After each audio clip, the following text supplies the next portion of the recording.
कहा जाता है। इसके पतले आंसू की बूंद गिरती है जो कि सीधे एक आदमी के जूते पर गिर जाती है। आदमी जल्दी से अपने जूता उठाकर देखता है और चौंक जाता है कि उसके जूते की तलाई तक भी छेद हो गया था। फिर भी उसने फिनिक्स को कोई दोष नहीं दिया, बल्कि वह मगर आंसू की ताकत से हैरान हो गया।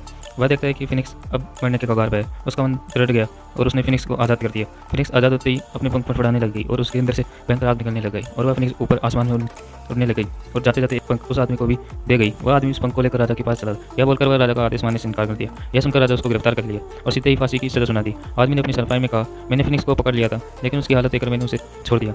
यह सुनकर सभा में सभी लोगों के बीच में खलबली मच गई। कोई उस आदमी पर विश्वास नहीं करना चाहता। आदमी ने फिनिक्स का दिया हुआ पंख दिया और बोला कि ये देखो, ये उसी फिनिक्स का पंख है। परंतु वह फिनिक्स का पंख अब काला हो गया था। पहले वह चमक रहा था। सभी लोगों ने बोला कि यह तो झूठ बोल रहा है और राजा ने भी उसे दोषी करार दिया और उसे सीधे ही फांसी सजा सुना दी।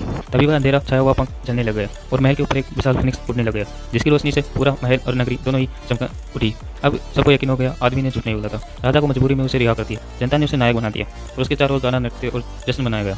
राजा इस सबसे ईर्ष्या और जल उठा। तभी राजा ने एक और मिशन दे दिया, जाओ तुम एक बर्फीली राजकुमारी को पकड़ के लाओ। आदमी लंबी यात्रा करके बर्फ के देश में पहुंचा, जहाँ एक बर्फीला पहाड़ आसमान छू रहा। 3 दिन और 3 रात चढ़ने के बाद वह महल के द्वार पर पहुंच गया। वह कोई गार्ड नहीं था, तो वह चुपचाप अंदर घुसने लग गया। एक पारदर्शी बर्फ की दीवार उसकी राह देख रही थी।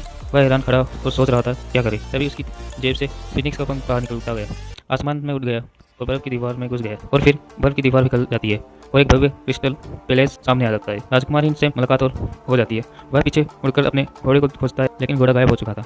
असल में घोड़ा पिछली हुई बर्फ से बहकर नीचे गिर चुका था। सिर्फ उसकी बर्फ में जमी हुई बूथ बच गई, इससे वह बच जाता है। आदमी अब नंगे पांव महल के अंदर आने लग जाते हैं और उसे कई बर्फ की कब्रों में सोती हुई राजकुमारी दिखती है। वह सोचता है, तभी फिनिक्स का पंख चमकाता है और सही राजकुमारी को दिखा देता है। वह राजकुमारी को अपनी यात्रा में मकसद और समझाता है। राजकुमारी को समझ आता है कि उसका कोई बुरा इरादा नहीं है। वह भरोसा करने लगती है। फिर दोनों राजकुमारी के साथ स्कर्ट और पैराशूट की तरफ इस्तेमाल करते हैं। नीचे उतरने लगते हैं, लेकिन आदमी का वजन ज्यादा होता है। स्कर्ट फट जाती है और दोनों नीचे गिरने लगते हैं। उसी वक्त घोड़ा जो पहले बर्फ में गिर गया था आकर उसे पकड़ लेता है और दोनों की जान बच जाती है। आदमी राजकुमारी को सुरक्षित महल में लेकर आ जाता है। अब वह जनता का हीरो बन चुका था, लेकिन इससे राजा का दिल उठ जाता है और वह देता है एक और नामुमकिन मिशन, जाओ और ऐसे में महासागर में जाकर उसे दुष्मन को मार डालो। और यहाँ से शुरू होती है अगली और भी खतरनाक यात्रा।